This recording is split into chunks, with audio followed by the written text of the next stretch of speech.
Staff of the National Identification Authority Division of the Public Services Workers Union declare an indefinite strike over non-payment of operational support allowance since January of 2025.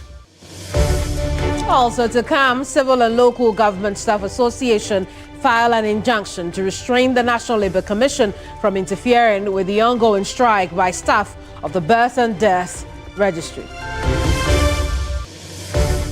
A lot later, that war in the Middle East, Iran and Israel, agreed to a ceasefire following 12 days of exchanging intense airstrikes, including a last-minute barrage by Tehran.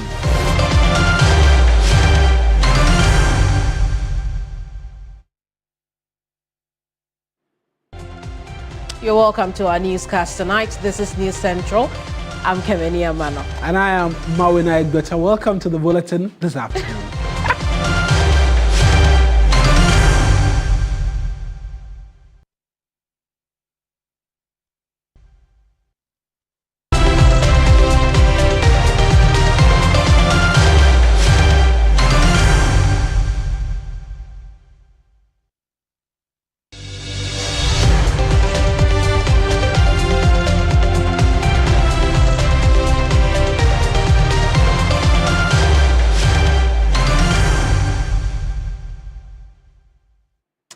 Well, this afternoon, staff of the National Identification Authority across Ghana have begun an indefinite strike effective Tuesday, June 24th, 2025, over government's failure to resume payment of their operational support allowances.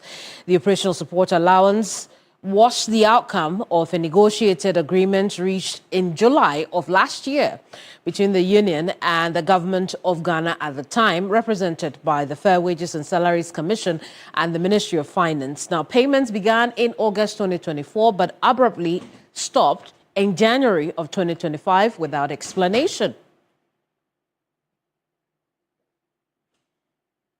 Well, let's bring you more on the story. Armstrong Goldalogbe is a reporter on this beat.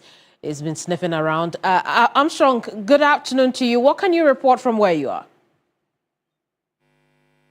Here at the head office of the NIA, where we are told currently the leadership of NIA and that of Wages Commission are in a meeting, and we are keeping the media men outside until the meeting is over. But what I can report is that we have the union members currently taking part in the nationwide strike, where we have the non-union members working. So if you are a client and you visit the NIA head office, you'll be attended to. Currently, also told that other activities or issuing of cards for the general public have been moved to the regional office, where currently we are told the strike is biting harder. So right from here, you are going to go to the regional office and see what exactly the situation is over there. But here at the head office, there's a meeting going on between the Fair Wages Commission and that of the head office, the leadership of the NIA here, Kpandai. And I'd like to believe this meeting is to forge a way forward. Sorry? I'm asking, sniffing around, I'd like to believe this meeting is to forge a way forward. Yes, very well. So the head of PRO told us that this is to see how they can resolve amicably these issues, so they can immediately call off the strike. So we are told in the next 2 hours or so, the meeting will come to an end, and they will know whether the strike is going to continue beyond today or they are going to call it off, Kpandai. But let's talk about the impact it's having so far. What can you report on that? So the impact here at the head office is not being felt because they've transferred every single activities here to the original office. So you will not see much of clients here, unless clients who have no idea that the head office is no longer issuing cards to the general public. So over here, you will not see any impact taking place unless we move all the way to the regional office, which is, we are told, is around the Accra City Campus area. So immediately we move from here, we'll visit the City Campus area where the regional office is located to find out how exactly this is impacting on the general public, Kpandai. I see. How long has this meeting been going on? The meeting between at the head office between the Fair Wages and Salaries Commission and the NIA authorities? So we saw the leadership from the Fair Wages Commission coming in about some 30 minutes ago, and they moved into the meeting not quite long ago, less than 20 minutes. So we were given opportunity to first move in and see what was going to transpire in there. But then immediately they were asked to move out for the meeting to continue. So as it stands right now, I can report that the meeting started some few minutes ago, less than 20 minutes. Hopefully, we are told in the next 2 hours or so, the meeting will come to an end, and then they can now give us an update whether or not they've concluded on the way forward, Kemeni. I see. Now, talk to us again. What are the grievances of the staff of the NIA?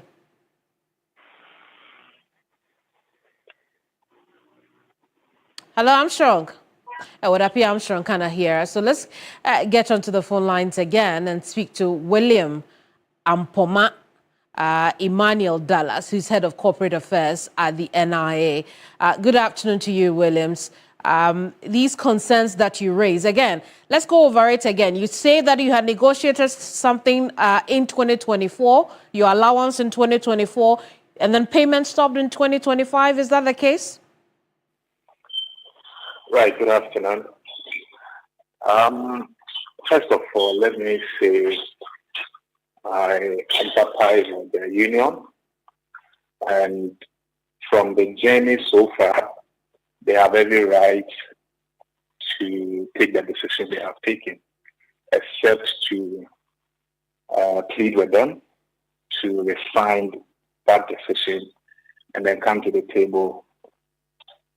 As we speak, I was in a meeting with the CEO for Fair Wages and Salaries Commission to deliberate on the way forward. I listened halfway to your interview with the union reps, and looking at the journey he chronicled, yes, there was an agreement somewhere last year. I have in my hand a letter that was written from the Finance Ministry to the Controller and Accountant General, and the receipt date on it is on 10th October 2024. And they had two agreements. The first agreement was that the authority, that is the National Identification Authority, should use its IGF to pay for these compensations or the allowances between 1st August 2024 to 31st December 2024. And per my checks, that was done. Now, the second agreement was that the National Identification Authority should take steps to incorporate that in our 2025 budget so that we will move it from our IGF, and then government will make provisions for it in the 2025 budget. That was done. And you see, with your permission, let me run you through how these budgets are done. When the authority sits with its management and then the finance team, we prepare our activities for the year. After that is done, there's a system you upload your activities into called the Hyperion. Once we upload that into the systems, if the Finance Ministry has issue with regards to any of the figures in there, they will revert and then we reconcile before they pull it out to appropriation. To the best of the knowledge of the authority, all these things were done. The ministry did not revert to us that they had issues with the amount we put in there. And so we have started the processes. As of last week, we had gotten a letter from the Fair Wages and Salaries Commission to the Finance Ministry asking them to give Controller and Accountant General the go-ahead to pay the 20% to our staff. Unfortunately, there was a meeting yesterday, and the Finance Ministry tells us when they were migrating the authority from the budget of the Office of Government Machinery to the Interior Ministry, they did not move that 16 million allocation they made. I see. And so, yes, so that is why they've not been able to pay. But then they've given us the assurance and this, in the media budget. Hang on, Williams. We'll talk about that assurance. But if the money was not moved, since when? Because the staff say that they haven't received it since January. So when was it identified that the money had not been moved? Okay, so after budgeting, I think the ministry is supposed to release the money to the various institutions and agencies.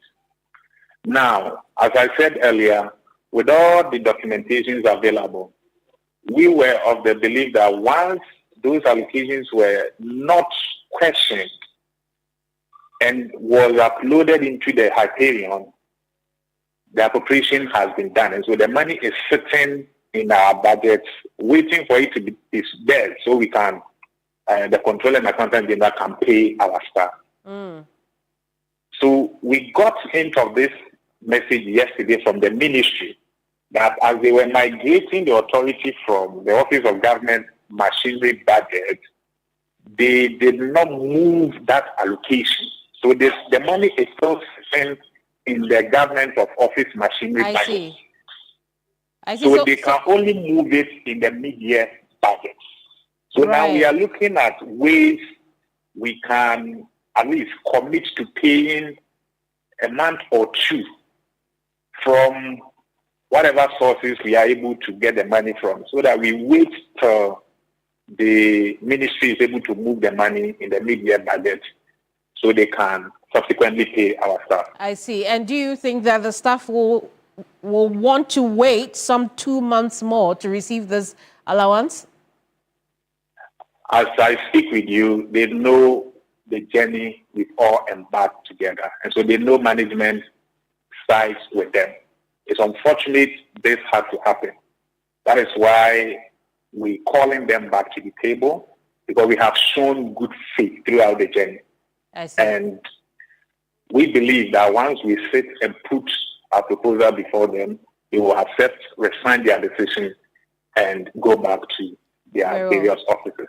Williams, we'll leave it here. Thank you so much for talking to us. Williams Ampoma Dallas is PRO for the National Identification Authority. Now, while the staff remain on strike, we'll take you across the Ashanti Regional Capital now because the National Identification Authority office there, which is usually bustling with long queues, has come to a standstill for obvious reasons. Ibrahim Abubakar is our correspondent there. He's joining us with more from the Ashanti Regional Office of the NIA. Ibrahim, again, good afternoon to you. What else can you report? Well, Kemini, like you rightly mentioned, these are offices that are quite busy on a daily basis, but today the situation is quite different. In the morning, a lot of people, hundreds of people were there to be able to see whether they will be able to access their Ghana card, only to be told that the staff are on strike. In fact, most of them were disappointed because they told me that yesterday they were there, they were scheduled to come today for their cards, only to be given this unfortunate news. And you know how critical Ghana card has become in our day-to-day activity. This is a card that people need it. They have appointment for passport interview for today. They needed it. Others are racing against time to register for their national service. Others also even for their registration in schools. And they thought that today or tomorrow they will be able to get their Ghana card to complete this registration. But then they came there and they were told that the officers are on strike. Now the challenge is they do not even know when these workers will resume their services for them to also be able to plan ahead. So it's a lot of frustration. You go there, the aged are there, others waiting for this card to be able to even change details so that they will be able to get their pension funds, and they are all left there frustrated. For the manager today, he is there, but the workers keep leaving because they have to comply with the strike directive. Earlier, I engaged with some of the applicants, and let's listen to what they have been sharing with us. have spelling mistake on my Ghana card, and I was directed to come here. I came here, that was 2 days ago. So, and I was asked to come back with my school certificates. That's WASC certificates. So this morning, I didn't hear anything about any strike going on. So that's why I'm here this morning, but only to be told that they are on strike. We're just about to start our national service, and they are requiring this Ghana cards as part of our documentation. So if I don't get it on time, it's going to affect me. I'm here to get a replacement for my Ghana card because I was robbed last week, Saturday. Came here yesterday for it, but due to the network system, they couldn't do it, so they told me to come this morning. And this morning when I came to, they said that they are on strike. Which yesterday they did not tell me anything, so right now I'm confused on why yesterday they did not tell us that they were going on strike. Well, some applicants who needed the services of the NIA in the Ashanti Regional Office. Earlier was Ibrahim Abubakar, Ashanti Region correspondent, who will continue to keep an eye on this story and bring you how it develops.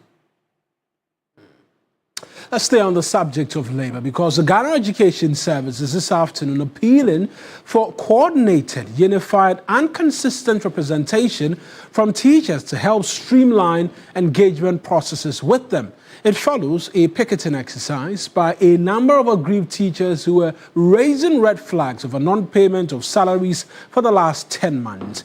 After conversations, the aggrieved teachers agreed to not spend the night at the Ghana Education Service premises with the promise of their concerns being addressed. Well, the Ghana Education Service says the concerns of the teachers are being addressed, but they're asking the leadership of the teachers to be united to allow efficient communication and a redress of their concerns. They've issued a statement seeking to, amongst many other things, detail the progress of work, where they are, where all of this started from. Let's try and walk you through that this afternoon as it comes up on your screens right now. And so it starts off with what the GES says is a reason for the delay. And so for starters, they say 12,000 plus teachers were posted as at last year, around September thereabout. A number of them received that crucial staff ID, but 2,113 had their staff IDs but could not be paid due to the expiration of financial clearance. Then out of the over 12,000, 582 of them as well did not receive their staff IDs because of delays in documentation, which ranged from inconsistencies in their SNIT numbers, Ghana card details, and instances of self-reposting.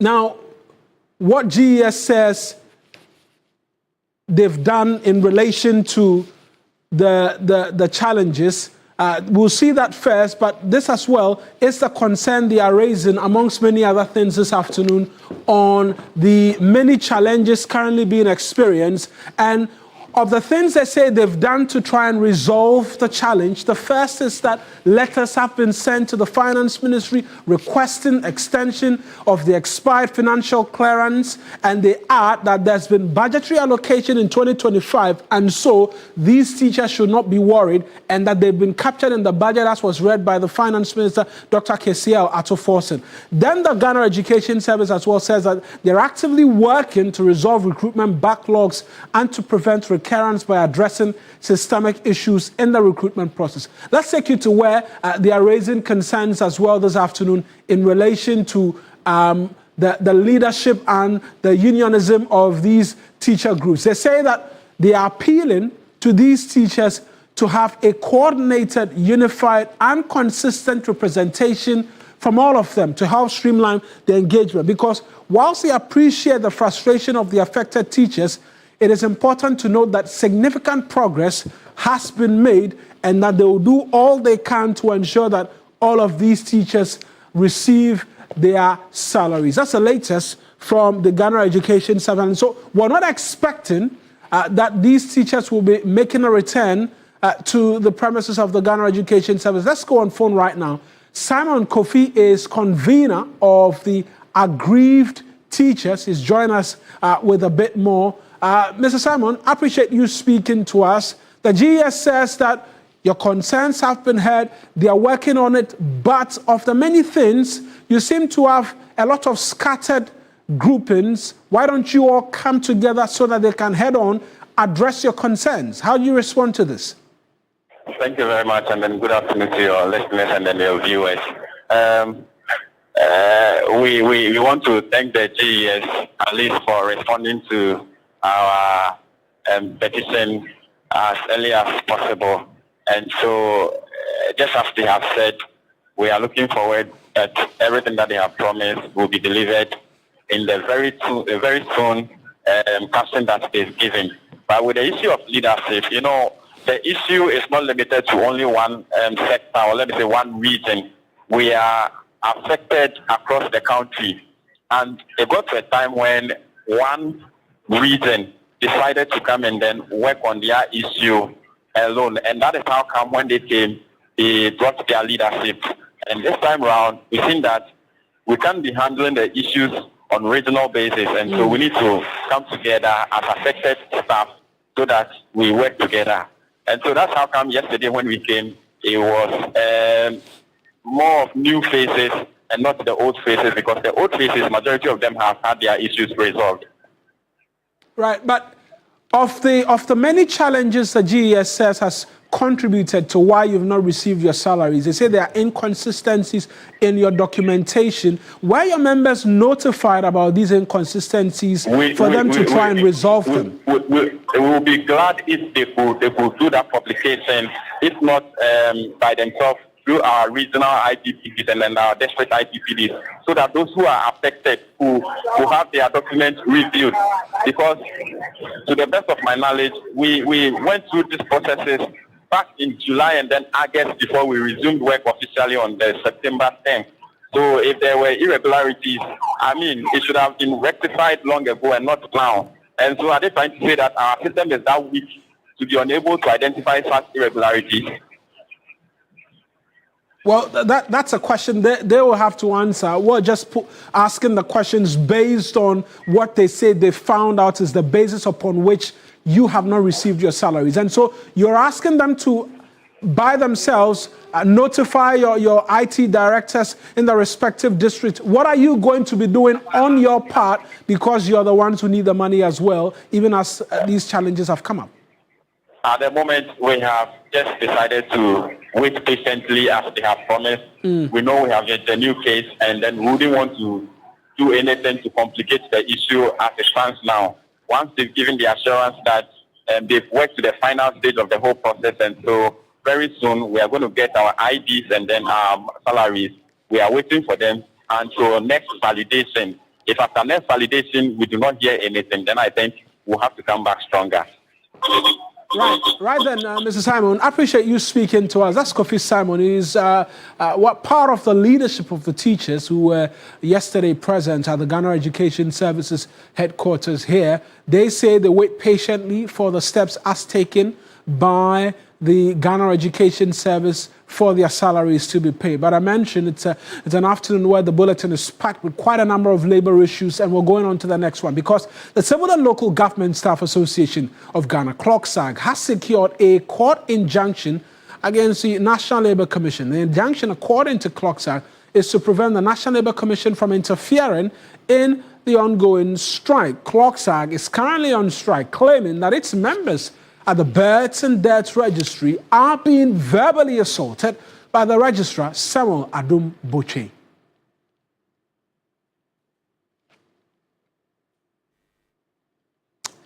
Isaac Bampoado is the Executive Secretary of CLOGSAG. He's joined us this afternoon on phone. Mr. Bampoado, many thanks for speaking to us. Let's start off with this decision by CLOGSAG to go to court seeking an injunction against the National Labour Commission. Why this course of action? Well, first and foremost, let me make this statement that we believe in the National Labour Commission and we believe in the structures outlined in our Labour Act. What we are saying is that the National Labour Commission, as it stands as of now, has not been properly constituted.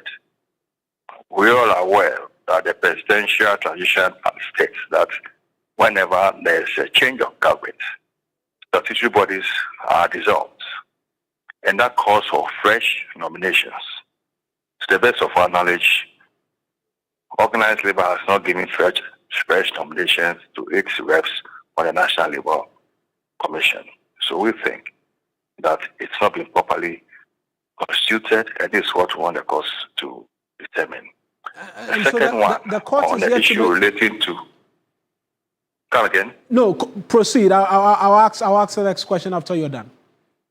Yeah, the second one relating to our issue on the best in this registry. What we are saying is that we went to that meeting called by the National Labor Commission.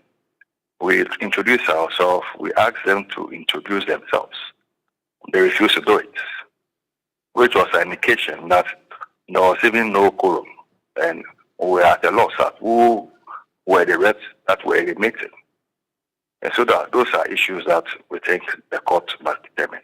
So the court is yet to make a determination on this application that you filed, but you're seeking that the mere filing of the process will prevent or stay their hand from proceeding to a different high court to seek to stop you from this industrial action.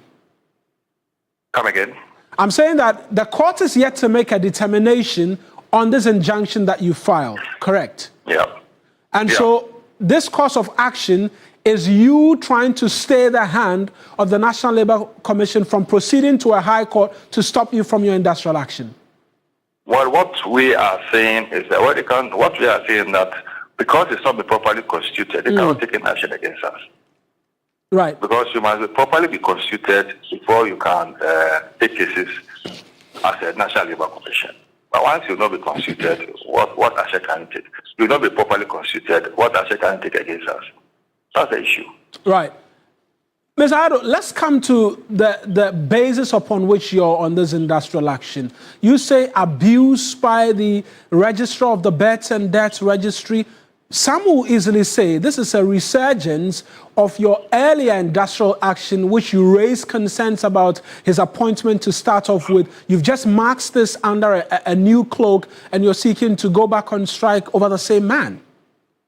The issue is this. Our Labor Act provides for a conducive working conditions. So anytime, and even our constitution guarantees that. So anytime this environment is threatened, now we as a labor union, we need to come in. What we are saying that the atmosphere now at best is not conducive for our members to work. Have you engaged the registrar in question as to this non-conducive environment? We have engaged all bodies relating to these issues. We've engaged the head of civil service. We've engaged the Minister for Employment about this issue. That the conditions that is prevailing as of now is not conducive for our people to work. You cannot go to work and then you are verbally assaulted. You cannot go to work and someone says, I'm a lion. I can do what? If you're a lion, go to the jungle. Go and stay in the jungle. You cannot be in a civil service in an institution if you're a lion. These are issues that we've complained about. And it must be addressed. Because the environment is not good for us. And that's our issue. Thank you very much. Just finally, Mr. Bampo, just before you leave us, you've raised these concerns. What would it take to have you return, to have your members return to work and for this industrial action to be called? Because you mentioned you've raised or drawn the attention of relevant authorities to this behavior. Mr. Bampoado? Well, it does appear Isaac Bampoado is the Executive Secretary of CLOGSAG. Is no longer with us on the telephone line, but he says that the NLC, as it is right now, not properly constituted. Hence, they've taken this matter up to the High Court, seeking to have it injuncted and prevented from in any way at all interfering with any of the matters of which they are seeking to have redresses done at the Births and Deaths Registry. This is still News Central. We're going for our very first break. When we return, we have a bit more for you because the Attorney General says you'll be calling 8 witnesses to testify in the Skytrain scandal involving former board chair of the Ghana Infrastructure Investment Fund, Professor Christopher Ameyaw-Kumfi, and the ex-Chief Executive, Solomon Asamoah. Details if you stay with us.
Welcome back. It's still News Central here on TV3.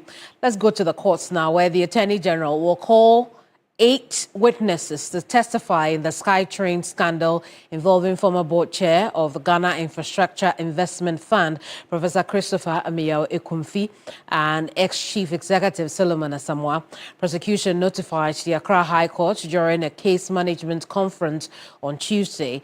The 2 former GIIF officials have been charged with multiple offences, including causing financial loss to the state, intentional dissipation of public funds. They have pleaded not guilty and are on bail at the moment, while Professor Ameyaw-Kumfi is on a 10 million cedi bail with 2 sureties to be justified. Solomon Asamoah has been granted a 15 million cedi bail with 2 sureties also to be justified.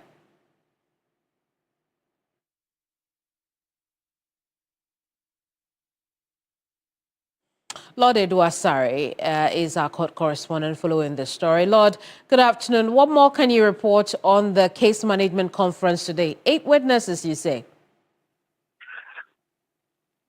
Right, Kemini. And so basically, the prosecution led by Chief State Attorney Tefako Bache indicated to the court that they were withdrawing 4 witnesses that they had earlier filed their witness statements to rely on. Now, these persons include Nana Kwame Osei, Benjamin Nate Abrokwa, Reginald Okai, and Chief Inspector Keste. There was another witness statement by a staff officer, Francis Abuaje, that they had filed on June 3 that they were withdrawing, but they indicated that they were going to replace that with a later witness statement on June 10 that they had filed. But the other 4 that are just outlining their names, their testimony is now going to be recounted by the prosecution.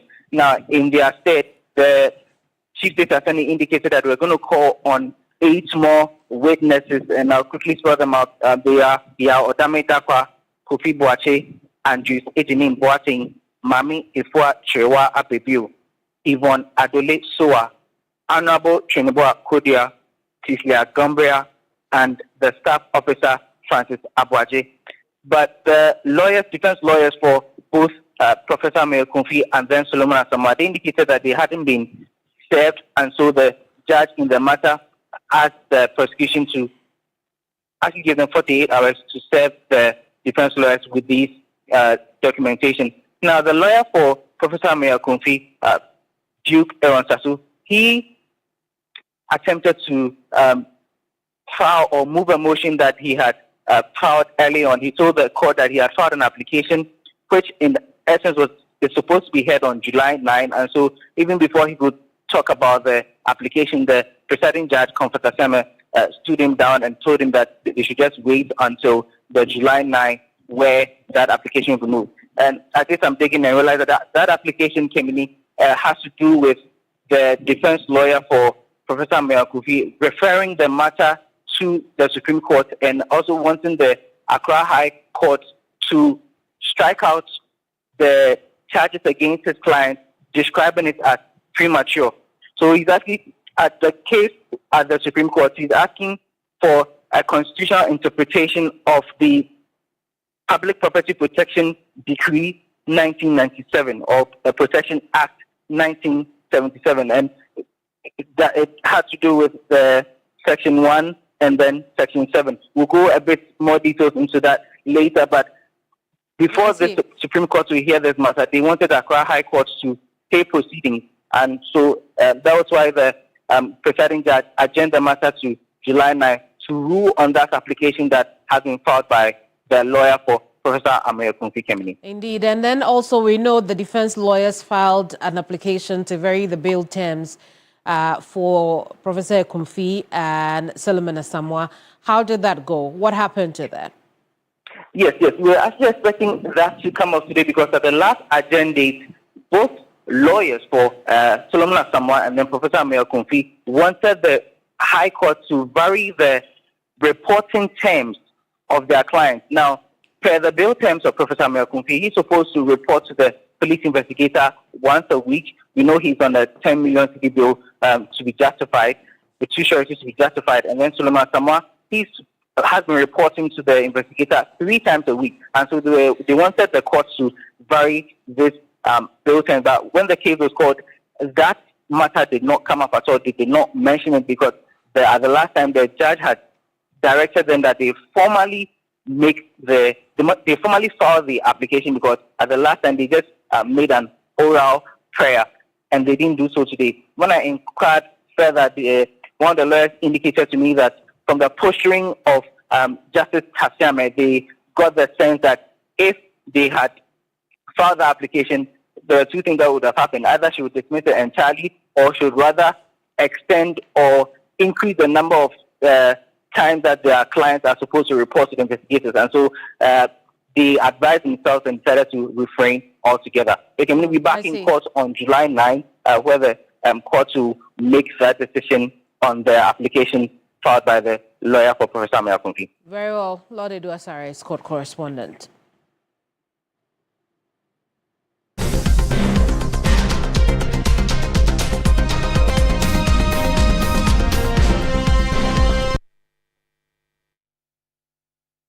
Let's start regional hub from up north because newly confirmed district chief executive for the Kpandai district, Haruna Abdul Karim, has given a firm commitment to collaborate with relevant stakeholders to ensure that the challenges of the district, such as land boundary disputes, lack of basic social amenities like water and healthcare, are tackled head-on. He also urged the residents of the Kpandai district to prioritize peace to ensure development. Haruna Abdul Karim was addressing assembly members of the Kpandai District Assembly after securing 100% confirmation as a DCE for the area. Christopher Mwaku was there, partook in the exercise, didn't vote, but covered it all through for us. Is joining us right now with a bit more. Chris, let's start off with the fact that they finally have a DCE. What are some of the pressing challenges within the district? Reason why we're hearing the new DCE make some of these rather bold claims? So, Mariana, you remember that before the nomination of Mr. Harun as the DC for the Kpandai district, there were two press conferences calling on the president to nominate someone who can support in the development of the area. And so, having been nominated and confirmed, the DC gave the assurance to the residents that true to their words, he has been given the opportunity. He's a four-term assembly member for one of the electoral areas in the Kpandai district, and having worked closely with the assembly, he is optimistic that coming in, the issues of water, the issues of health, the issues of road network will see some improvement under his tenure. And so he's also been calling on the residents and other stakeholders to give him the necessary support that will enable him deliver on some of these promises. Let's take a listen to what he's been telling the people of Kpandai.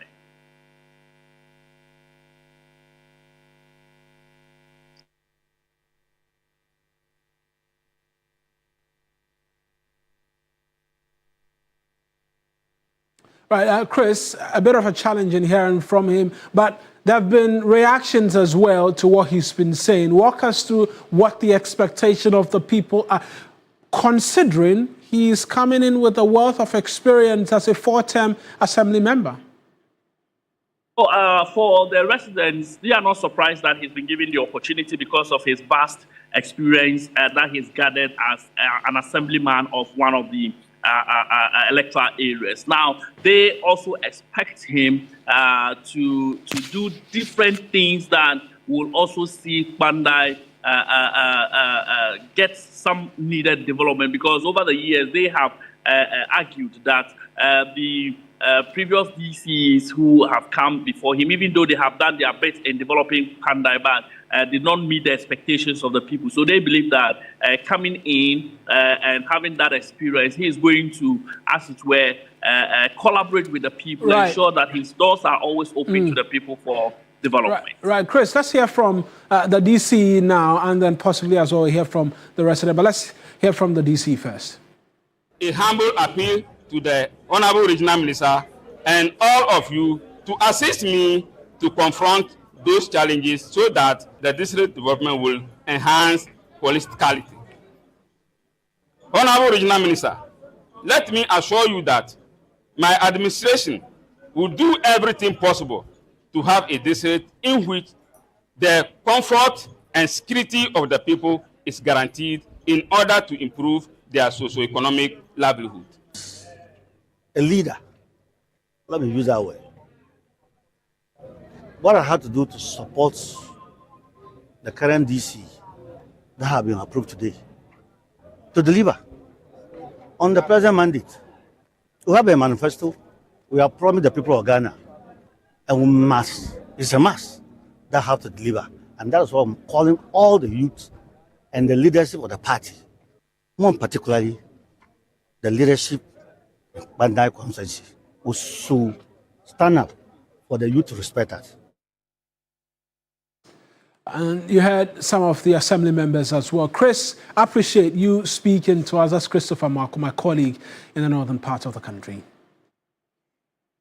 In other news, officials of the Western Regional Directorate of the National Disaster Management Organization are urgently calling for major rehabilitation of their office building, citing serious structural defects that pose a threat to their safety and hinder effective operations. Here's a report by Stephen Kujo. Despite being tasked with the managing disasters, the regional NADMO office itself is battling a disaster of its own. The building housing the directorate is riddled with deep cracks, a collapsing ceiling, and an office that floods whenever it rains. Staff say the unsafe condition often disrupt work and endanger their lives, with frequent invasion of snakes and other reptiles. I sit, but because of the snake, there are holes here, so I had to change my sitting place to here because it's very scary. It's scary. The last time there was, even just yesterday, it was coming, we got a call from the down office that there's a snake climbing. It tried to enter the other offices, but since it couldn't, it was coming up, so we all had to go outside and wait outside. So beyond the crumbling structure, the office is severely under-resourced, making the performance of administrative functions a constant struggle. We don't really have a working computer, and we lack equipment to actually work because of what I just said. Our systems are all outdated and then they are broken down. So that is actually has impeded our work because even sending a memo is a problem. Sending out reports is a problem. Printing out stuff is a problem. With the deteriorating state of the office, Daniel Darlington Atiso, the newly appointed NADMO director, bemoaned the wanton disregard for maintaining of state property and however pledged to resource the office. Is that we are not taking good care of government property, but this is not what we call it. This is not an individual house or individual office. It belongs to the government, which has to do with Ghanaians, taxpayers' money. So if we are, in fact, just sitting on aloof, unconcerned, then it means that we are not taking good care of government property. So that is why I am saying that, having been in place regional director of NADMO, there's a lot of things that I'm going to say down and then make sure that government properties are put in place, rather than just sitting aloof. Deteriorate. Recent revelation emanating from the Western Regional NADMO Directorate is sparking public concern following reports of a mass looting of relief items from its warehouse. This incident raises serious questions about the office preparedness and capacity to effectively respond to disaster, especially as the rainy season intensifies across the region. Stephen Kujo, TV3, Takrady. Now, despite the critical role in food production, women farmers in Ghana struggle with limited access to farm inputs and machinery, holding back their productivity and economic growth. But change is coming. Women farmer groups in the Ashanti and Central regions have received a major boost, essential tools to transform their work. Women constitute a substantial portion of Ghana's agricultural workforce, contributing significantly to food production and household nutrition. Yet, they face systemic barriers, including limited access to credit, unequal land rights, and outdated farming methods. Recognizing this gap, the Ministry of Food and Agriculture, in partnership with Care Ghana and Cargill Ghana, is stepping in to empower women-led producer groups with vital agro-processing equipment to improve food security. 5 cocoa growing communities in Ashanti and Central regions have been supported with essential agro-processing tools.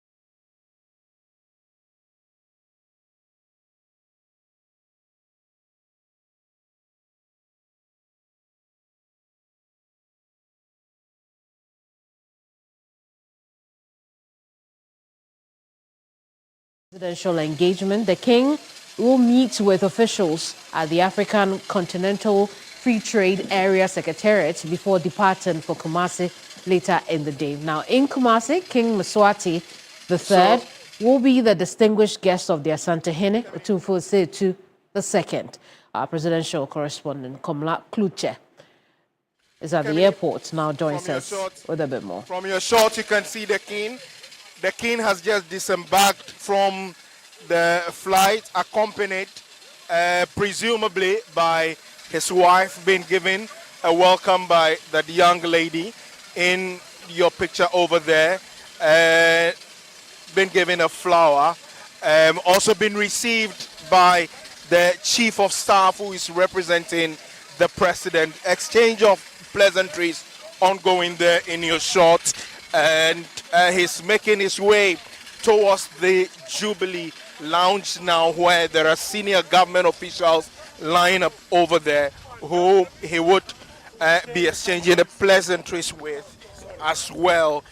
But the presence of him in the country also followed. The very last time a high-ranking government official was in his country was last year, when the foreign minister, then foreign minister Shirley Ayokoboche, was in his country to partake in a cultural event where some 30,000 women danced. It's a cultural thing about them which they showcase. And so the bilateral relations or multilateral relations span just beyond just what the cameras or the optics are. Tourism as well will be very high, one of which we also have the Minister for Tourism also here at the Jubilee Lounge to welcome you, and also as part of the visit to the Mensah Palace and also the House of Chiefs would be to showcase some amount of tourism and also to discuss how mutual tourism agreement or culture will play a role for this country. And so in your picture over there, you can see him doing a dance. The chief of staff showing him a little dance over there, and he's enjoying it, obviously. And his wife looking on over there in your shorts. There's a cultural troupe from the National Dance Ensemble who are here just welcoming him. Now he's headed towards the main entrance of the Jubilee Lounge, where Ghana's chief diplomat and the foreign minister, Samuel Okudzeto Ablakwa, are there in your shot with the minister for tourism. I can also see the deputy minister for Works and Housing. There's also the minister for Works and Housing.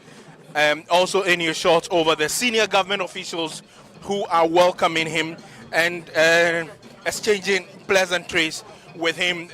The deputy government spokesperson, Shamin Muslim, also in the show. Right from here, he will be moving to the Jubilee House, or the seat of government, where he will be holding bilateral meetings with the president, who we understand would also be joined by the First Lady, because this is a very high-level meeting that would be held. This is a state visit by the king, and then shortly after that, he would be proceeding to Kumasi, where he would also be engaging or meeting the Otumfuo II, the Asantehene. So the king just arrived, and he's exchanging the pleasantries with members of his community, his country, who are in Ghana here. He's exchanging the pleasantries with them as well. Just a little brief, just shortly after this, there will be a short welcome ceremony for him at the holding room of the VIP section here. And then he will just drive off and go straight to the seat of government, where His Excellency the President John Dramani Mahama is awaiting him for that bilateral and multilateral meeting, which is supposed to last for just a few hours, and then he will jet off to the Ashanti region. Kemini. I see, Kamla. Do we know what his visit to the Ashanti region is for? Well, the information we gather is primarily for some cultural relations and also tourism, but this is also at the behest of the Asantehene, who is a personal friend to him, we are told. But because it's a state visit, the presidency is equally involved. And so there is that coordination between government and Mensia regarding this. I've also seen the protocol office from Mensia who are here coordinating this as well. Mostly it would border on tourism, also looking at what they possess in terms of what is in that country when it comes to tourism and culture as well, which Mensia is rich in. And so it appears the culture and the tourism bit is quite high on the agenda. The more reason why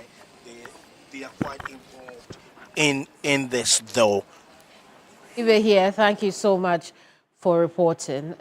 King Mswati III has arrived in Ghana. On that note, we'll take you outside of the country just briefly because Iran and Israel are reported to have agreed to a ceasefire following 12 days of exchanging intense airstrikes, including a last-minute barrage fired by Tehran. Prime Minister Benjamin Netanyahu said in a statement on Tuesday morning that Israel had agreed to the truce proposal announced by U.S. President Donald Trump overnight. Earlier, Iranian state television reported that the ceasefire had begun. The Israeli statement came not long after Trump had said in a post on social media that the ceasefire was underway, while Netanyahu threatened that Israel would respond forcefully to any violation of the ceasefire. The agreement raises hopes for a de-escalation in the conflict that intensified dramatically in recent days as the U.S. bombed Iran's nuclear facilities and Tehran attacked a U.S. base in Qatar.